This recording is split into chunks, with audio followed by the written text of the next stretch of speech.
बिस्मिल्लाहिर्रहमानिर्रहीम। आज हम कॉनिक सेक्शन सीरीज़ का लेक्चर नंबर 9 डिस्कस कर रहे हैं। तो आज हम एक्सरसाइज 6.4 करेंगे। पैराबोला से रेलेवेंट जो हैं क्वेश्चंस आज हम शुरू करेंगे। पिछले 2-3 लेक्चर्स में हमने पैराबोला की इक्वेशन और उसकी डिफरेंट फॉर्म्स जो हैं वो डिस्कस की थी। तो 4 मैंने आपको उसकी फॉर्म्स बताई थी कि 4 डिफरेंट सिचुएशन में हम पैराबोला की इक्वेशन जो है वो मालूम करेंगे या उसके एलिमेंट्स मालूम करेंगे। तो उसके लिए मेन फार्मूले आपने इसके ये टेबल बना हुआ है कि ये हमारे पास 4 डिफरेंट किस्म के पैराबोलाज हो सकते हैं। तो उसके लिए ये सारी की सारी चीज़ें आपने इसकी याद करनी है, ठीक है। ये मैंने बताया था पिछले लेक्चर में आपको डिटेल से। तो आज फिर हम क्वेश्चंस करते हैं। अब क्वेश्चन नंबर ये एक्सरसाइज 6.4 है, इसका क्वेश्चन नंबर 1 है। कहता है find the focus vertex and the directrix of the parabola. ये चीज़ें मालूम करनी है आपने। तो इक्वेशन पहली उसने दी हुई है, इसका सेकंड पार्ट है according to the smart syllabus कि x square is equals to -16y है। तो सबसे पहला काम आपने ये देखना है, पहचानना है कि ये कौन सा केस है। जैसे इसके केसेस की पहचान मैंने आपको बताई थी लास्ट लेक्चर में कि पहला केस जो होता है उसमें एक्स वाई स्क्वायर आता है पहले और दूसरे दोनों केसेस में, और तीसरे और चौथे दोनों केसेस में एक्स स्क्वायर आता है। अगर वाई स्क्वायर है और राइट साइड पे पॉजिटिव एक्स है तो फिर ये पहला केस होता है। अगर वाई स्क्वायर बराबर नेगेटिव के साथ है तो दूसरा केस है।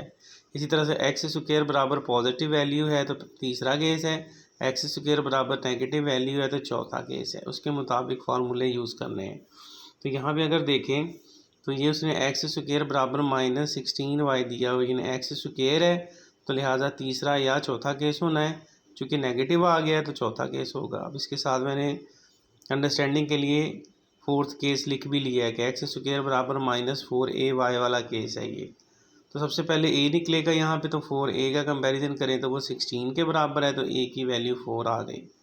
अब चौथे केस में फोकस का फार्मूला यहाँ से अगर देखें तो चौथे केस में फोकस होता है a 0 और -a। तो फिर यहाँ पे 0 और -a फोकस आ गया, तो a हमारे पास यहाँ पे 4 के बराबर है, तो फोकस आ गया 0 और -4। वर्टेक्स इसका ओरिजिन 0 0 पर ही रहेगा, तो यहाँ पे भी ओरिजिन 0 0 ही आ गया। डायरेक्ट्रिक्स चौथे केस में वहाँ टेबल में देखें तो a is equals to plus y is equals to plus a बन रही है, ठीक है। y is equals to plus a जो है उसकी डायरेक्ट्रिक्स बन रही है ये, ठीक है। Directrix equation y is equals to a बन रही है। तो a हमने यहाँ पे निकाला है 4, तो y बराबर 4 इक्वेशन ऑफ डायरेक्ट्रिक्स आ गई। तो यही एलिमेंट्स मालूम करने थे इसके। उसके बाद है पांचवा सवाल, जिसमें कहता है इक्वेशन उसने एक्स स्क्वायर बराबर 4ay दी हुई है। तो ये नॉन स्टैंडर्ड केस बन रहा है, यानी एक्स स्क्वायर को हम लिख सकते हैं x - 0 का स्क्वायर बराबर 4 × y - 1। चूँकि एक्स स्क्वायर है तो तीसरा केस बन गया राइट साइड पे पॉजिटिव होने की वजह से। तो उसका नॉन स्टैंडर्ड फॉर्म ये होती है कि x - h इसका होल स्क्वायर बराबर 4ay - k, ठीक है। तो अब यहाँ पे सेंटर वर्टेक्स जो है वो रीजन पर नहीं है, नॉन स्टैंडर्ड केस है। तो अब इसका कंपैरिजन करेंगे तो वर्टेक्स यहाँ पे मैंने तरीका बताया था कि x - 0 को 0 किया तो x की वैल्यू ये 0 आ गई, y - 1 को 0 के बराबर किया तो y की वैल्यू 1 आ गई। यानी h और h की जगह पे 0 आ गया और k की जगह पे 1 आ गया। इसका मैंने आपको वर्टेक्स निकालने का तरीका भी बताया था ना कि x - h बराबर 0, x कोऑर्डिनेट h आ गया, y - k बराबर 0, y कोऑर्डिनेट k आ गई। तो h और k इसका वर्टेक्स होता है। तो बिल्कुल वैसे ही इसका ये h की जगह पे 0 और k की जगह 1 आ गया, तो इसका वर्टेक्स जो है वो o डैश कह देते हैं, 0 और 1 आ गया। और 4a को अगर कंपेयर करें तो ये 4 के बराबर है, तो a की वैल्यू 1 आ गई। अब आपने निकालना है फोकस। तो तीसरे केस में फोकस अगर फार्मूले में देखें तो वो 0 और a होता है, ठीक है। तीसरे केस में फार्मूले में देखें तो फोकस 0 और a होता है। चूँकि ये नॉन स्टैंडर्ड केस h और k वाला, तो आपको मैंने बताया था कि h और k जमा करते जाना है। तो x कोऑर्डिनेट में h और y कोऑर्डिनेट में हमने k को जमा कर लिया। तो 0 जमा h की जगह पे ये 0 ही आ गया। a हमारे पास यहाँ से देखें 1 के बराबर है और k को देखें वो भी 1 के बराबर है। तो फोकस इसका 0 और 2 आ गया।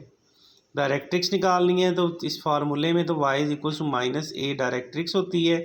चूँकि वाई इसके अंदर है तो के को जमा कर लेंगे, एक्स वाले के साथ के, वाई वाले के साथ एक्स वाले के साथ एच और वाई वाले के साथ के हम जमा कर लेते हैं। तो ये के इसमें जमा कर लिया हमने, तो वाई बराबर ए की जगह पे ये 1 आ गया, यानी -1 हो गया, के की जगह पे भी ये 1 आ गया, तो वाई बराबर 0 जो इक्वेशन ऑफ डायरेक्ट्रिक्स बन गई। तो इस तरह से हम ये वाले सवाल करेंगे। अगला भी देखें, इसमें ये इक्वेशन उसने दी हुई है बिल्कुल जनरल फॉर्म में, x जमा 8 माइनस वाई का स्क्वायर जमा 2y बराबर 0। तो पहले हम इसको किसी न किसी फॉर्म में चेंज करेंगे ताकि कंपेयर हो सके कि इस टाइप की इक्वेशन है, तीनों में से चारों में से कौन सी फॉर्म बन रही है। तो अब चूँकि इसमें देखें ना एक्स स्क्वायर, एक चीज़ नोट करें कि जो पैराबोला की इक्वेशन होती है ना, उसमें एक ख़ास बात ये होती है कि उसमें एक्स स्क्वायर या वाई स्क्वायर दोनों में से कोई एक वेरिएबल आएगा, एक्स स्क्वायर और वाई स्क्वायर दोनों नहीं आएंगे कभी भी, ठीक है। जैसे इसमें सिर्फ वाई स्क्वायर है तो एक्स स्क्वायर नहीं होगा, तो आपने करना ये कि स्क्वायर्ड वेरिएबल को लेफ़्ट साइड पे और जो लीनियर वेरिएबल होगा उसको राइट साइड पे ले जाना है सिंप्लीफाई करने की। जैसे वाई स्क्वायर में स्क्वायर आ रहा है ना, तो वाई वालों को लेफ़्ट साइड पे रख लें, बाकियों को राइट साइड पे ले जाएं, इस तरह की सिचुएशन में। तो वाई का स्क्वायर प्लस 2y को इधर रहने दिया, ये माइनस का x और माइनस का 8 हो गया उधर जाके। अब इसको सिंप्लीफाई करने के लिए -1 से मल्टीप्लाई कर लिया, तो ये y का स्क्वायर -2y बराबर x प्लस 8 आ गया, ठीक है।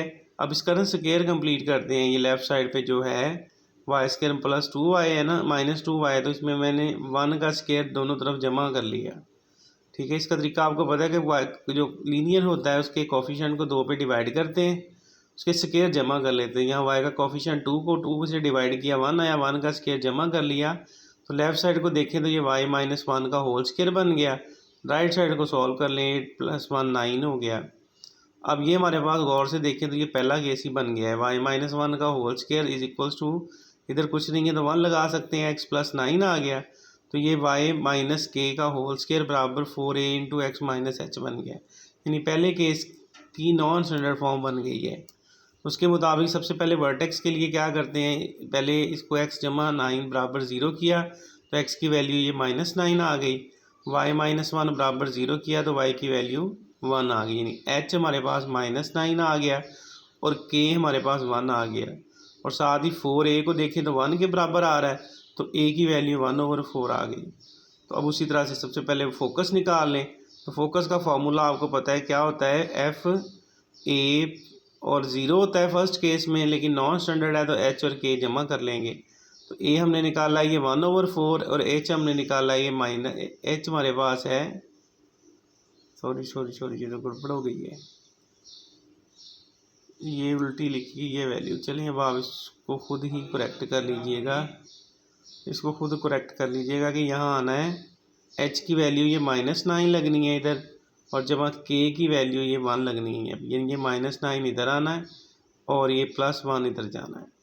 तो ये खुद ही देख लीजिएगा, ये फोकस गलत हो गया है, ठीक है। अब इसी तरह से नेक्स्ट पे आ जाए, फिर फोकस पहले केस में डायरेक्ट्रिक्स होती है, पहले केस में x = -h, sorry x = -a, ठीक है। फर्स्ट केस में चूँकि x है तो इसके अंदर फिर h को जमा कर लेंगे, तो हमारे पास फिर ये आ गया -a की जगह पे 1/4 जमा h की वैल्यू यहाँ पे भी ये -9 लगनी है, यानी ये पहला h होता है, दूसरा क्या होता है, यहाँ पे भी -9 आता है आना है। इसको आप करेक्ट कर लीजिएगा, तो ये फिर ओवरऑल आंसर भी इसका चेंज -13/4 आ जाए, नहीं ये 36 बन जाएगा। बहरहाल जो भी -9 लगाने से बने उसके मुताबिक देख लीजिएगा, ये सारा उलट गया है। बहरहाल समझ आ गई है, इसमें ऐसी कोई बात नहीं है कुछ ना समझ आए, ठीक है। अगला भी देखिए, 10वां भी ऐसी उसने जनरल फॉर्म दे दी है। पहले इसको लिखेंगे किसी अरेंज्ड फॉर्म में, तो उसके लिए पहले एक्स स्क्वायर चुके आ रहा है, तो एक्स वाली वैल्यूज़ लेफ्ट पे, बाकियों को राइट पे शिफ्ट कर लिया, तो ये स्क्वायर वैसे ही बना बनाया था, यानी एक्स स्क्वायर -4x + 4 को मैंने इधर रख के -8y को उधर ले गया, जमा 8y हो गया। अब इसको गौर से देखें तो कुछ जमा माइनस करने की बजाय ये x -2 का होल स्क्वायर बन गया है, और उधर वैसे ही मैंने रेंज करके लिख लिया 8 × y - 0 लिख लिया। तो ये एक्स स्क्वायर आ रहा है तो पॉजिटिव है, तीसरा केस बन गया, वो जनरल फॉर्म उसकी ये बन जाती है x - h का होल स्क्वायर बराबर 4a × y - k। तो यहाँ फिर देखें h की जगह पे 2 आ गया, k की जगह 0 आ गया, और a अगर निकालें तो 4a बराबर 8 2 के बराबर आ गया, ठीक है। तो वर्टेक्स फिर एच और के होता है, तो एच हमारे पास 2 आ गया, के हमारे पास 0 आ गया, तो 2 और 0 हो गया।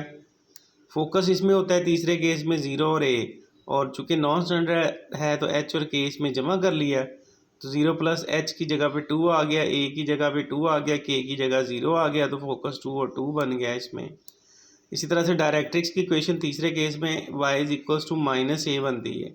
चूँकि y है तो k इसमें जमा कर लिया, तो a हमारे पास 2 के बराबर है -2, और k यहाँ से देखें तो वो हमारे पास 0 के बराबर है, तो k की जगह 0 आ गया, तो y is equals to -2 equation of directrix आ गई।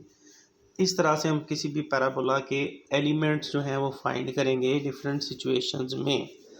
तो आई थिंक आज का लेक्चर आपको समझ आ चुका होगा। तो ये फिर एलिमेंट्स ऑफ द पैराबोला का टॉपिक आज हम कंप्लीट करते हैं। तो कल के लेक्चर में फिर अगले सवाल शुरू करेंगे, जिसमें हमने इक्वेशन ऑफ पैराबोला मालूम करनी होगी डिफरेंट सिचुएशंस में। ओके जी, फिर आज का लेक्चर हम यहाँ पे एंड करते हैं।